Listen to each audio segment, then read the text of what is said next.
Hey everybody, Kenny Klaus here again. Hey, I have an exciting announcement for you guys. Something we've been working on, and as an effort to continue to bring value to the trusted people that we have in our network, and continue to add value and stay on top of everything that's happening out in the market, as well as what's happening at home with people's, properties, repairs, maintenance, things that can go wrong, things that can go right as far as updating and stuff. So we're excited to launch our podcast. What we've done is created, it's called State 48 Homeowner. You can go on really all the major platforms and just search State 48 Homeowner. And what we're going to do is, and we're looking for you guys' input too, to make sure that we're bringing value. We're going to talk about the real estate market, the mortgage market, those things, monthly. We're also going to talk about things around the house. When should I drain my water heater? How to shut off the water to my house, as well as some professional services, self-directed IRAs. We'll have a foundation person, a home inspector.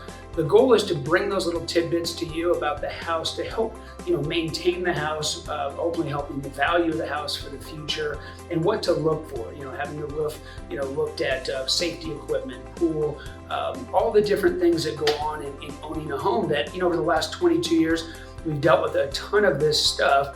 And we just wanted to put it out that way. You guys can scroll through the database of shows, pick one that makes that you're interested in at the time, and then hopefully share that with your friends and family. So if you guys have ideas, things that you have questions about, obviously probably other people do too. So don't be afraid to shoot me an email. Let me know, hey, it'd be great if you could talk about this topic or get a professional in that space, which is what we'll do then, and have them share a little bit about the ins and outs from trusted sources that we have. So as we continue to want to add value to our relationships, we're excited for this announcement.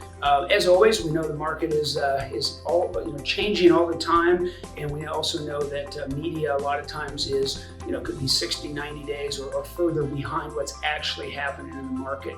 I know you guys have heard of all these different programs going on out there. Open Door, Offer Pad, 72 Sold, all these different things that are happening out in the market. Just remember, call us first. We'll always give you our professional opinion and put your best interest at heart. And most importantly, protect your identity too, so you don't have to give it out to all these different companies and to try to find out more information. Just call us first. We'll make sure you get the information. And as always, as your trusted advisor, we truly appreciate you, the relationship, and the ongoing referrals that you continue to send into us. Put your name to us means the world to us. It allows us to continue to work as professionals to get better at our craft and serve you. Thanks, everybody. Hey, Steve Arrington here, Gaylord Hanson Mortgage Team at Loan Depot here in Mesa, Arizona. So you're thinking about buying a home. Well, let me first tell you that buying a home is a great responsibility, but it also comes with long-term financial benefits. There are things to consider when buying a home, so let's get into them before you take that mortgage application.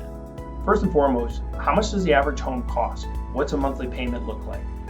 Well, when you look at the average home in Maricopa County, price is about $275,000. If you put 5% down and finance the rest over 30 years, that total housing payment is going to include principal and interest, taxes, insurance, and potential private mortgage insurance.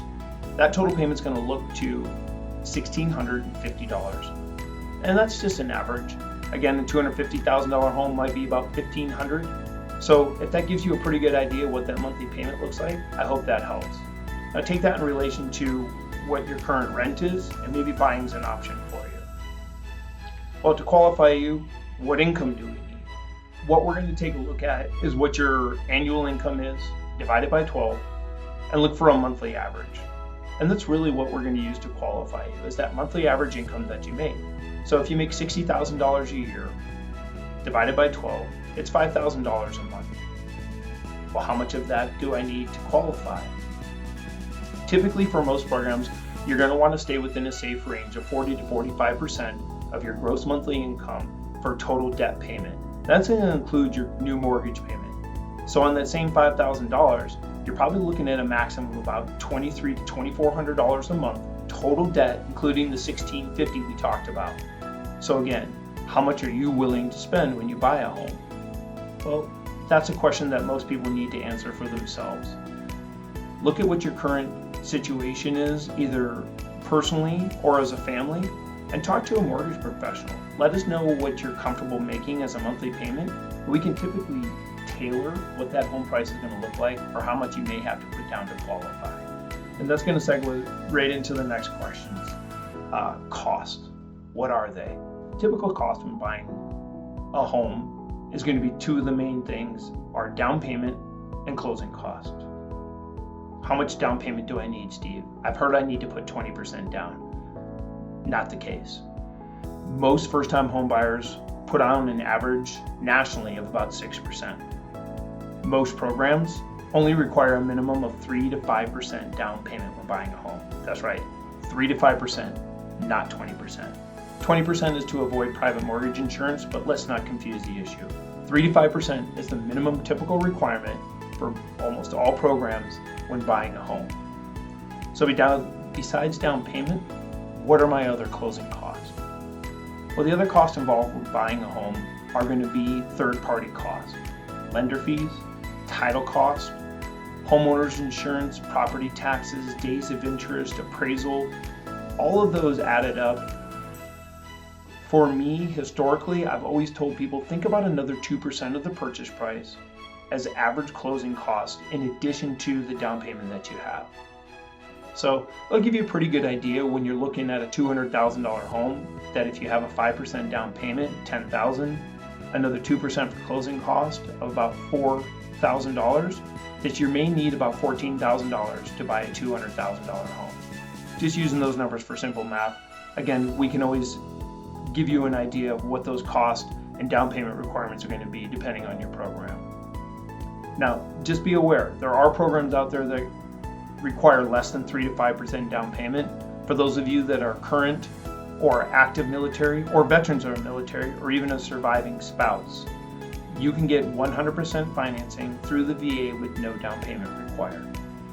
Now, there are also programs for 100% financing through the USDA in some outlying and rural areas. Always talk to a real estate professional or mortgage professional to see if the homes that you're looking at qualify for those homes as well. But again, 3 to 5% down payment, VA 100% financing, no down payment required, and there are USDA programs for 100% financing as well. And then let me not forget that there are some down payment assistance programs, which you can get help with down payment requirements depending on the area, state, or city that you're looking to buy in. I really appreciate you taking this opportunity to hear some of the information that a lot of home buyers ask. Again, I'm Stephen Farrington with Gaylord Hanson Mortgage Team at Loan Depot. You can reach me directly by calling me at 480-215-5590. Let me give that to you again, 480-215-5590. Or you can always email me at sfarrington@loandepot.com. That's S as in Stephen, FARRINGTON at loandepot.com. So I look forward to hearing from you. I hope this was very helpful, and I hope you have a fantastic day. Thanks.